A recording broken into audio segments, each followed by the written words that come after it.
versículo 10 y 11, mira lo que dice el Señor en la palabra. Pero el ángel le dijo, ¿a quién? A María. ¿Está aquí conmigo? Dice la Biblia, y el ángel le dijo, no temáis, le dijo a los pastores, le dijo, no temáis. Mira a alguien que está al lado, dile, no temas de las malas noticias, porque hay una buena noticia para ti. ¿Amén o no amén? Hoy, mi hermano, la mala noticia lo único que hace es darle temor e inseguridad a las personas. Pero ¿cuántos sabemos que nosotros no dependemos del sistema de este mundo? No dependemos de la economía de este mundo, sino que dependemos de nuestro Padre Celestial. Entonces mira a tu hermano que está al lado, dile, no temas, no temas. Mira a alguien, dile, no tengas inseguridad, no tengas miedo. Dile, no tengas temor, porque hoy te doy una buena noticia. Una noticia que te llenará de gozo. ¿Está aquí conmigo o no? ¿Y sabes cuál es esa buena noticia? Que hoy nos ha nacido en la ciudad de David un Salvador. Pregunto, ¿cuánto necesitamos un Salvador? Cuando usted y yo vemos que ya no sabemos qué hacer, cuando muchas veces el hombre que cae en desesperanza, cuando el hombre ve que ya no puede hacer nada más, cuando ve que ya no tiene más salida, cuando escucha al médico que dice, señora, no hay nada más que hacer con esa enfermedad, cuando el jefe te dice, sabe, ya el contrato se le terminó, o cuando el vecino le dice, mire señora, usted tiene que mudarse de la casa donde está, le doy solo 10 días para que se mude. Usted y yo necesitamos un Salvador. Yo no sé cuántos saben que tienen un Salvador. No solo el que te salvó de la condenación eterna, sino que Cristo Jesús es nuestro Salvador en cada circunstancia de nuestra vida.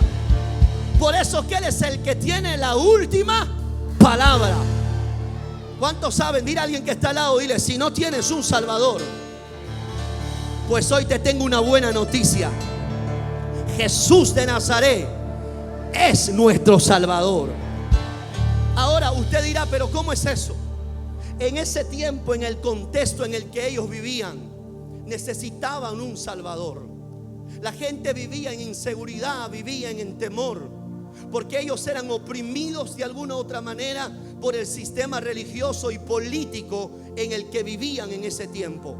Ustedes saben que los que gobernaban sobre el pueblo judío era el pueblo romano, y también el pueblo romano había usado el sistema religioso para seguir oprimiendo a ese pueblo judío. Por eso que la gente vivía en incertidumbre, las personas vivían en miedo, en temor, en desesperanza. El pueblo había perdido la fe de alguna otra manera. Por eso que esa era la buena noticia, que el pueblo de Dios tenía un Salvador, que tú no necesitabas depender de Roma, no necesitabas depender de un sistema religioso, sino que nosotros necesitamos depender de nuestro Padre Celestial. Así que si hoy están diciéndote que la política de nuestro país es inestable, de que hoy siguen viendo problemas en el Congreso y aún en el Palacio de Gobierno, mi hermano, lo único que tú y yo tenemos que hacer es seguir orando por los que están en eminencia. Pero no porque nosotros dependamos del presidente o de la presidenta de turno, y no porque dependamos de los congresistas, sino que nosotros hemos aprendido, aún en la crisis, aún en la pandemia, aún en la prueba, nosotros hemos confiado en nuestro Padre Celestial. Él es nuestro Salvador. ¿Cuántos dicen amén? ¿Cuántos creen que Jesús es nuestro Salvador?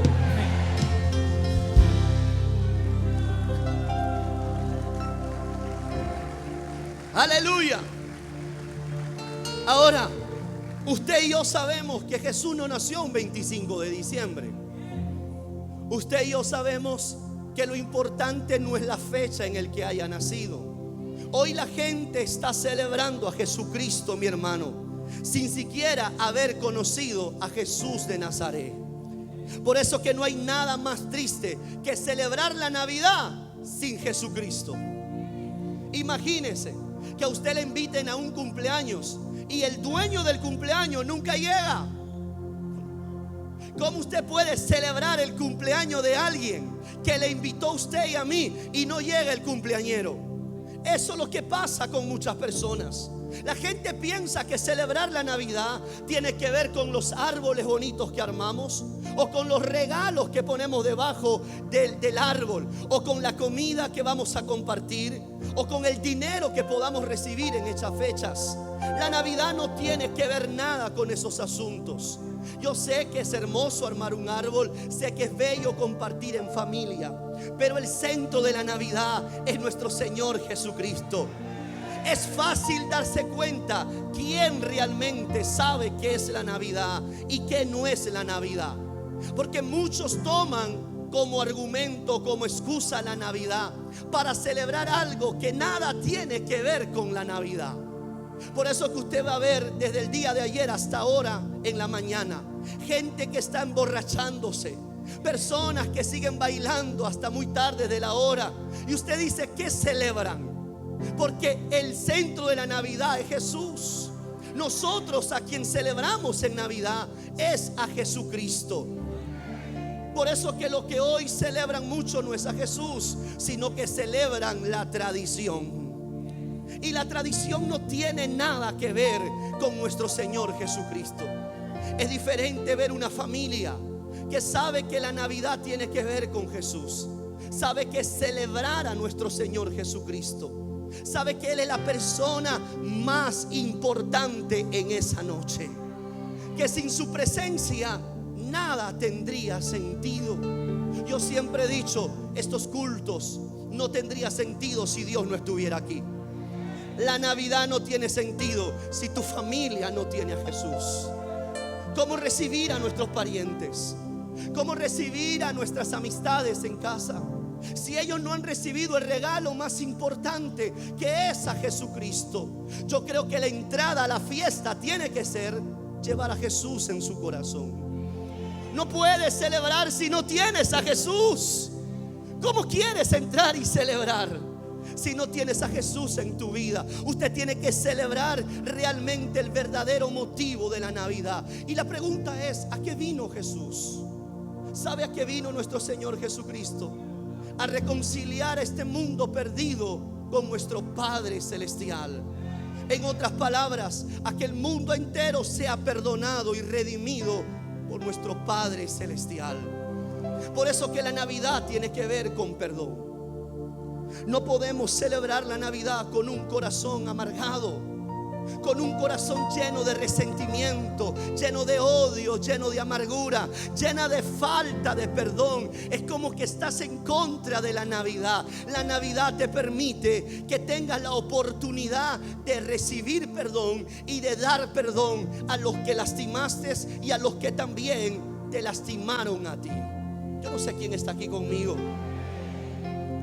Amados hermanos, en Gálatas capítulo 4, versículo 4 al 7, mira lo que nos dice el Señor. Pero cuando vino el cumplimiento del tiempo, diga conmigo, cuando llega el cumplimiento del tiempo, dice el verso, Dios envió a su Hijo, nacido de mujer y nacido bajo la ley, para que redimiese a los que estaban bajo la ley, a fin de que recibiésemos la adopción de hijos.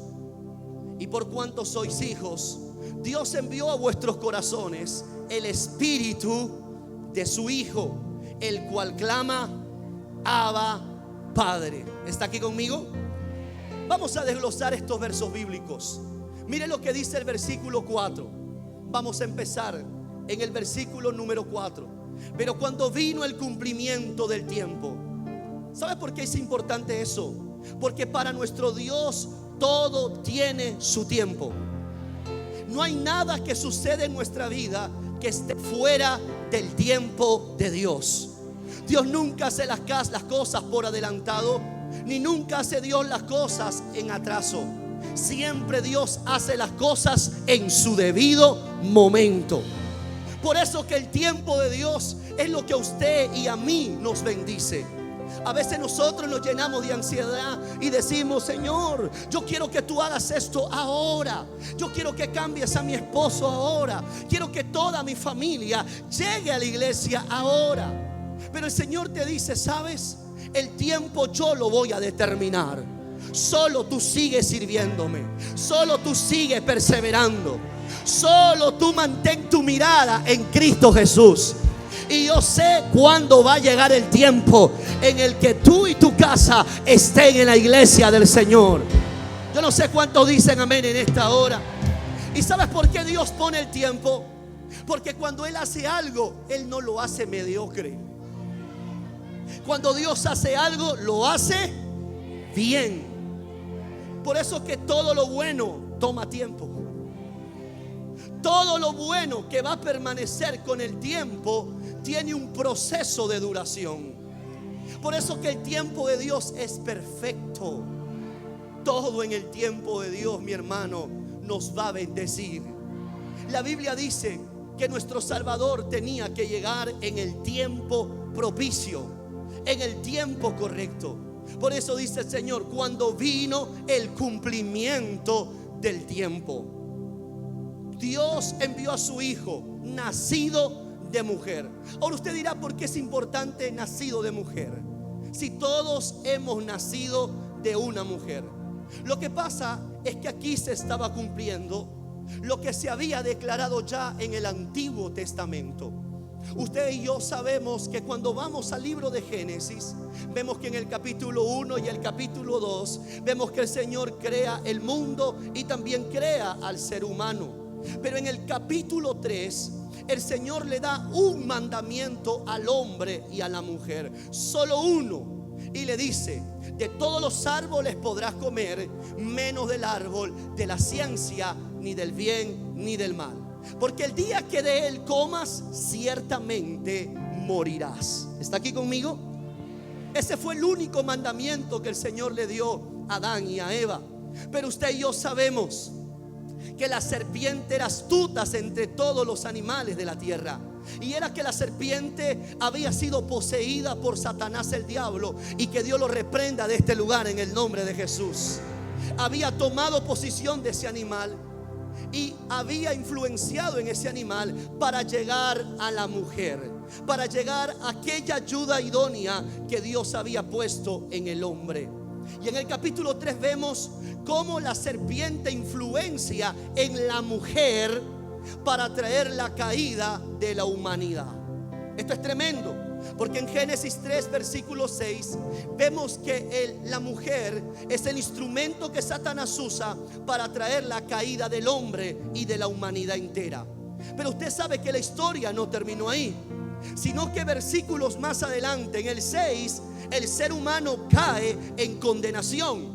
Pero en el versículo 15 del mismo capítulo 3 vemos que el Señor le da una palabra profética, mi hermano, al ser humano para traer redención en él. Así como la serpiente usó a la mujer para la caída de la humanidad, ahora Dios dice: yo voy a usar a la mujer para traer salvación y redención para toda la humanidad. Yo no sé quién está aquí conmigo en esta hora. Pastor, ¿qué me está diciendo? Que una mujer es peligrosa.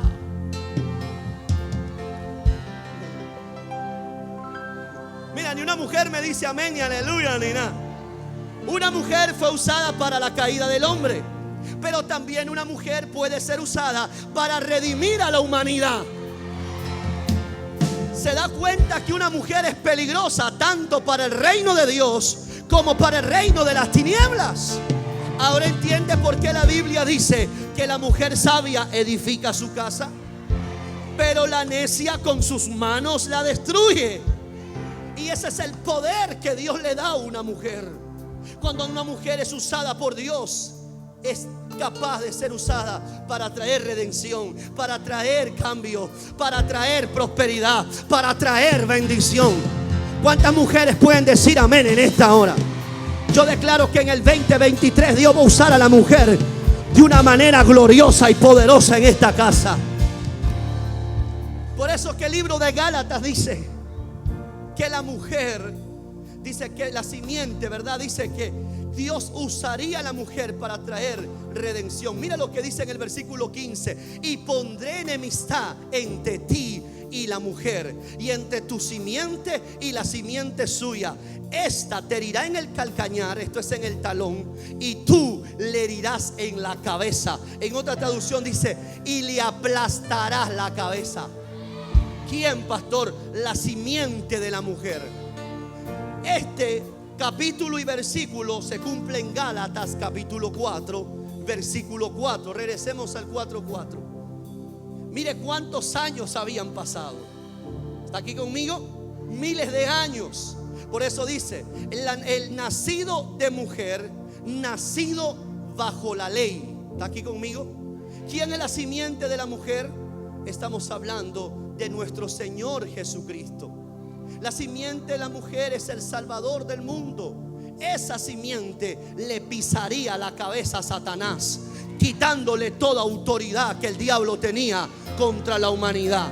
Clavándose en la cruz del Calvario, el Señor lo exhibió públicamente al diablo, contra él y contra sus principados y sus potestades. Por eso que el diablo, mi hermano, es un enemigo que ha sido destronado, que es destruido y que ha sido derribado. Y que él no hay nada que él pueda hacer para cambiar su estatus. ¿Sabe cuál es la posición de Satanás? ¿Cuántos lo saben? La posición del diablo es estar en la planta de nuestros pies. Y eso es lo que hace la simiente de la mujer. Por eso que tus hijos serán usados para pisarle la cabeza a la serpiente. Tus hijos serán usados para aplastarle la cabeza a la pobreza, a la miseria, a la enfermedad, a la droga, al libertinaje. Nosotros no tendremos hijos que se estén perdiendo en el mundo. Y si tu hijo hoy está en el mundo, pues yo declaro que Dios traerá redención a través de tu vida, de tu vida, de tu vida. ¿Cuántos dicen amén en esta hora? Ay, papá. Aleluya.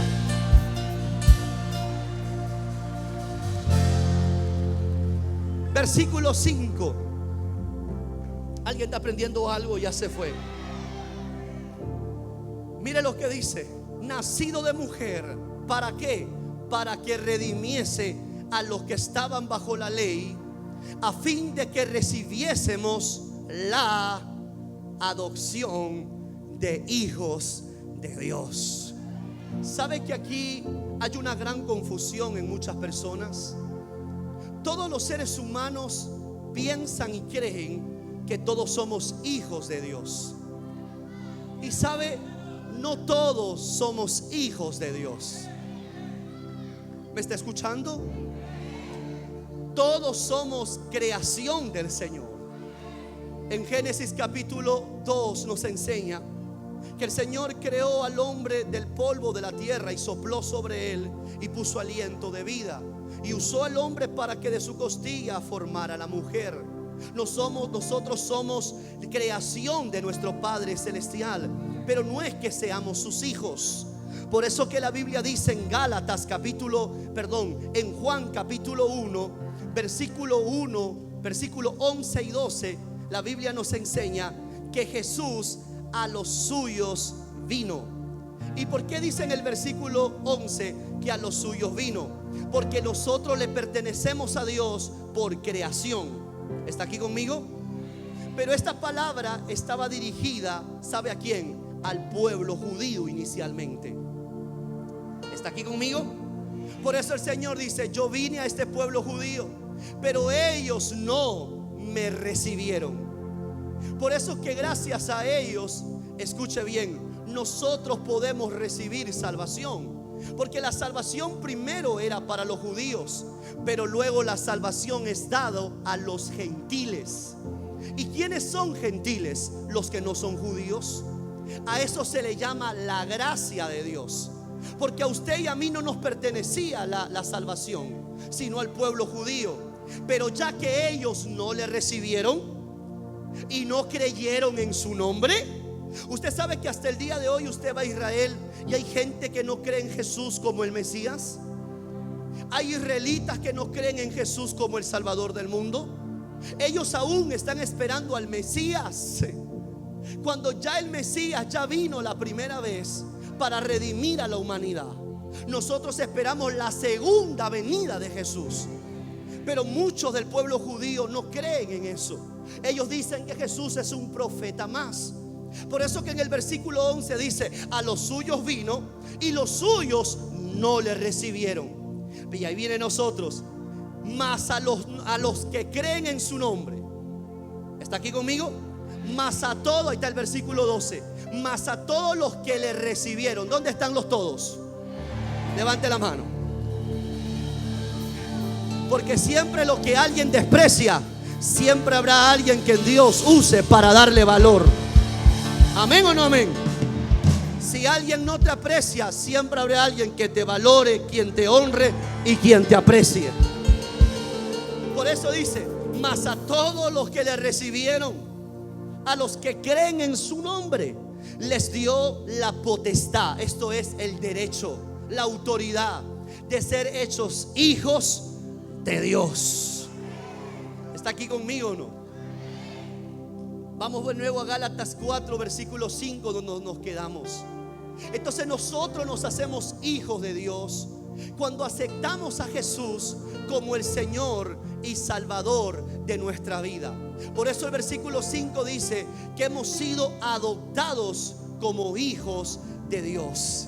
El Señor nos adoptó, el Señor nos recibió, porque la salvación primero es para los judíos, pero hemos sido añadidos a la vid verdadera. Ahora entiende Juan capítulo 15, donde él dice: yo soy la vid y vosotros sois el pámpano. Separado de mí nada podéis hacer. Porque hemos sido añadidos a la vid. No estábamos ahí, estábamos perdidos en nuestros delitos y pecados, pero Dios nos ha hecho participantes de la eterna salvación que tenemos en Cristo Jesús. Vamos al versículo 6, por favor. Mire lo que dice el 6. Y por cuanto sois hijos de Dios, envió a vosotros, a vuestros corazones, el espíritu de su Hijo, el cual clama: Abba, Padre. ¿Está aquí conmigo? Y yo sé, mi hermano, que en este año 2023 el Señor va a conceder las peticiones de tu corazón. ¿Y sabe lo que nos permite pedir? El saber que tú y yo no somos bastardos, el saber que tú y yo no somos huérfanos, que no estamos desamparados, sino que tú y yo somos hijas e hijos de Dios. Y si somos hijos de Dios, tenemos herencia, tenemos derechos y tenemos herencia. Cuando hablo de herencia, no solo hablo de, mi hermano, de lo material, sino que todo lo que Dios tiene, mi hermano, esos recursos ilimitados que Él tiene, esas añadidurías que Él nos promete, mi hermano, nos pertenece a nosotros, pero a su debido tiempo el Señor nos los va a dar. ¿Cuántos creen en esta hora? ¿Cuántos creen en esta hora? En el versículo 7, mira lo que dice. Versículo 7.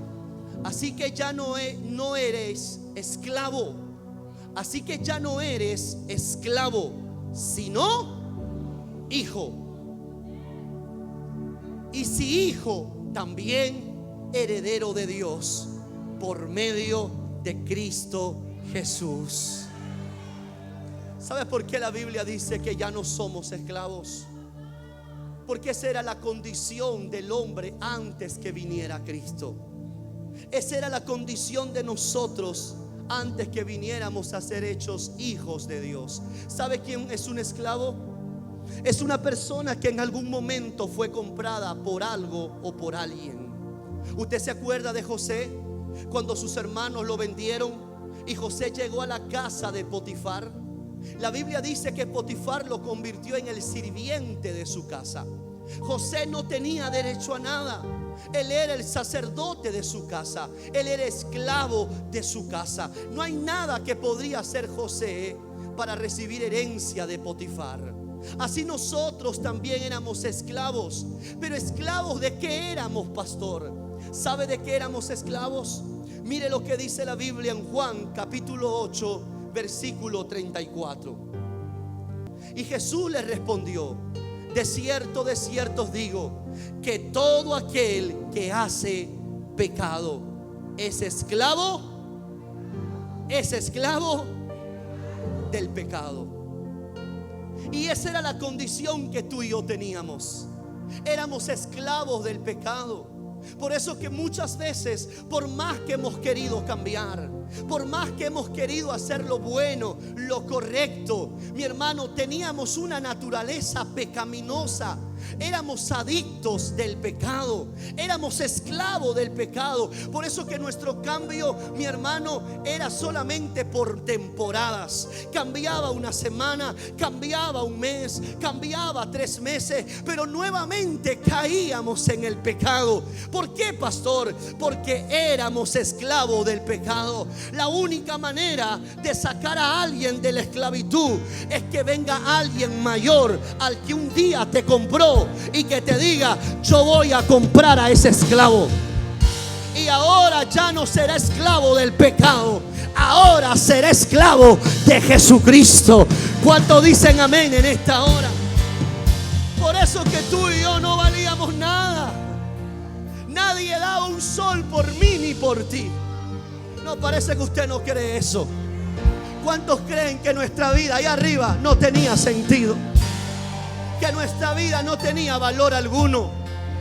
Porque por más que queríamos hacer lo bueno, siempre hacíamos lo malo. Hacíamos promesas que nosotros mismos nos encargábamos de no poder cumplirlas. Y por más que nos comprometíamos, por más que luchábamos, amigo que estás aquí y que me estás viendo en esta hora, yo sé que la voluntad del ser humano es muy fuerte. La voluntad que Dios le ha dado al hombre es muy poderosa. Es lo más grande que Dios le ha dado al ser humano. Pero mientras que esa voluntad no esté alineada a la voluntad de Dios, no hay nada que usted y yo podamos hacer. No hay nada que usted y yo hagamos para poder cambiar. Es por eso que nuestros cambios eran circunstanciales. Nuestros cambios dependían de nuestras emociones. Si teníamos deseo de hacer las cosas bien, bueno, voy a hacer las cosas bien. Ahora sí, me voy a portar bien. Voy a obedecer a Dios. Voy a ser un hombre decente. Voy a cambiar mis malos hábitos en buenos hábitos. Pero ¿cuánto tiempo duraba eso? Dígame algo, amén, aleluya. No hay nada que tú y yo podamos hacer. El único que nos puede cambiar es el Padre Celestial. Alguien puede celebrar en esta noche. Alguien puede decir algo en esta hora. Yo soy hijo de Dios. Ya no soy un esclavo del temor. Yo soy hijo de Dios.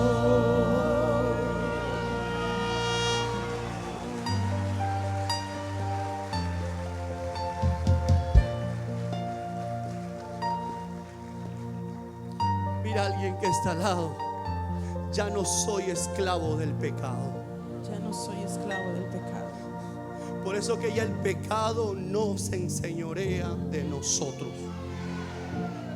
Hermano, estamos en Navidad. Salud. Me va a perdonar, pero yo siento celo por Dios. Hay gente que toda la noche, perdóneme, yo no soy nadie para juzgar a nadie, pero yo siento el celo por Dios de que hay gente que asista a una fiesta sin saber lo que significa esa fiesta. Para mí importante no es el día, sino para mí importante es el acontecimiento. Que Jesús de Nazaret, el Hijo de Dios, Emmanuel, Dios con nosotros, vino a este mundo y vimos su gloria, gloria del unigénito Hijo de Dios. Vimos su proceder en este mundo y nos dio ejemplo y testimonio de cómo es la manera de agradar a nuestro Padre Celestial. Por eso Él dice: el que dice que me ama debe andar como yo anduve en la tierra. Él nos dio ejemplo. ¿Sabe?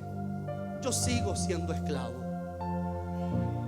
pero ya no soy esclavo del pecado. Y a veces nosotros nos olvidamos. Escuche esto. Y quiero que por favor tome atención a esto, porque esto le puede cambiar la vida. El día que usted abrió su corazón a Jesús y le dijo: Señor, yo reconozco que soy pecador y reconozco que mi pecado me aparta de ti, y hoy acepto a Jesús como el Señor y Salvador de mi vida. ¿Sabe lo que usted está haciendo ese momento? Está haciendo a Jesús el Señor de su vida. ¿Sabe lo que significa, Señor? Amo. Cuando tú dices Jesús es el Señor, Jesús es mi amo. Él es mi dueño y yo le pertenezco a Él. Al que se le revela eso, no hay diablo, ni brujo, ni hechicero, no hay enfermedad, no hay pobreza, no hay miseria, no hay recesión, no hay nada que te pueda tocar. ¿Sabe por qué? Porque Jesús es tu amo. Jesús es tu Señor. Usted y yo ya no somos esclavos del pecado. Por eso ya el pecado ya no tiene poder en nosotros. Dios nos dio el poder para nosotros elegir qué vamos a hacer. Antes no podíamos. Mi hermano, por más que tú no querías, tú decías que yo no quiero, pero lo hacías. Pero ahora que somos hijos de Dios, que somos esclavos ya no del pecado, sino de Jesucristo, ¿sabe lo que todo esclavo quiere hacer? Agradar a su Señor. Por eso que José nunca le puso una mano a la esposa de Potifar. José nunca tocó a la esposa de Potifar, porque él sabía que era la esposa de su amo, era la esposa de su Señor. El que entiende eso nunca le dará daño a la iglesia de Jesucristo, porque la iglesia es la esposa de Jesús. Si Jesús es el Señor, la iglesia es su esposa. La iglesia no se habla mal de la iglesia, no se murmura de la iglesia, no se daña a la iglesia. Yo no sé quién está aquí conmigo. Hay gente que dice: yo amo a Jesús, pero odio a la iglesia. Yo amo a Jesús, pero no comparto la iglesia. No hay forma de amar a Jesús el Señor y no amar a su esposa, que es la iglesia.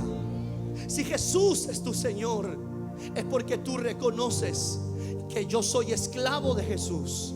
Quiere decir que ya no tengo agenda personal. Quiere decir que yo ya no hago lo que yo quiero, ni cuando quiero, ni como quiero, ni a mi manera.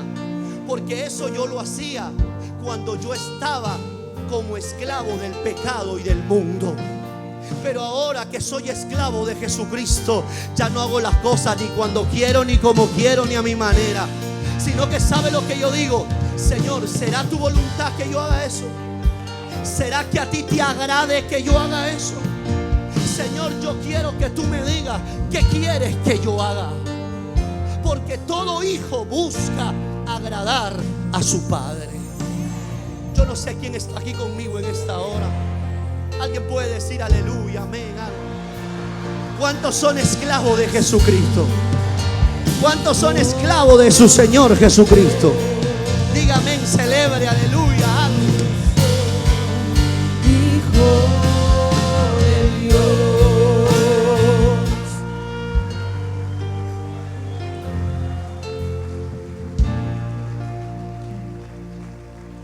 ¿Sabe lo que la tradición nos enseñó? Que para que la Navidad tenga sentido en nosotros, hay que permitir que el niño nazca en nuestro hogar. ¿Y sabe lo que la tradición y la religión nos enseñó? Construye un pesebre en tu casa y pon al niño. y tápalo, y a las 12 el niño nacerá. Espérese. Eso nos enseñó la tradición,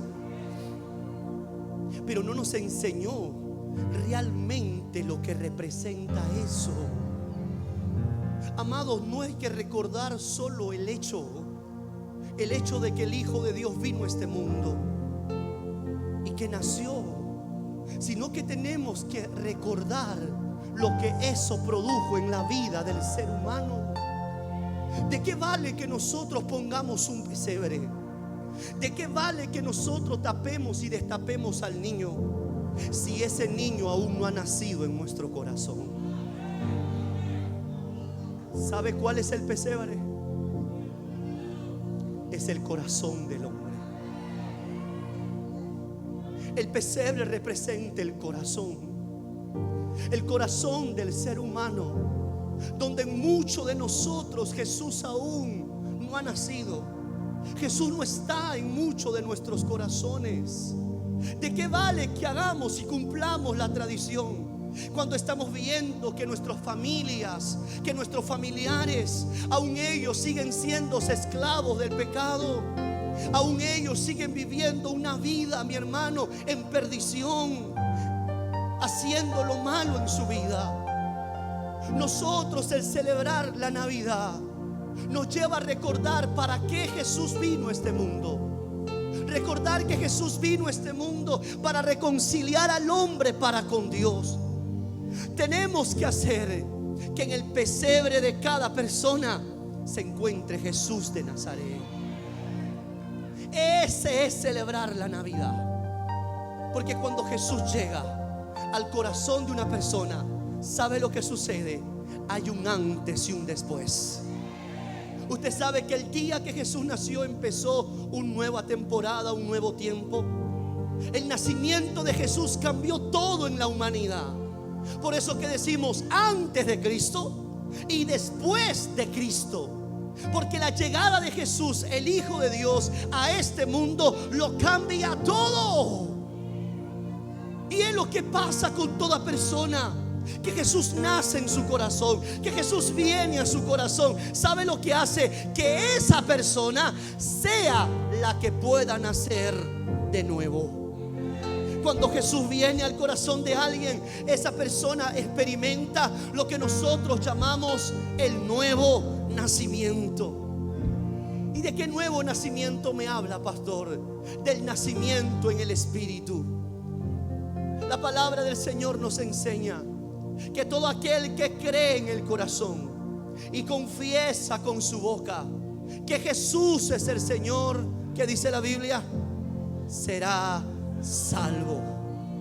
¿Por qué, pastor? Porque toda persona que cree y confiesa a Jesús puede nacer de nuevo a una nueva vida, a un nuevo camino, a una nueva esperanza en Cristo Jesús.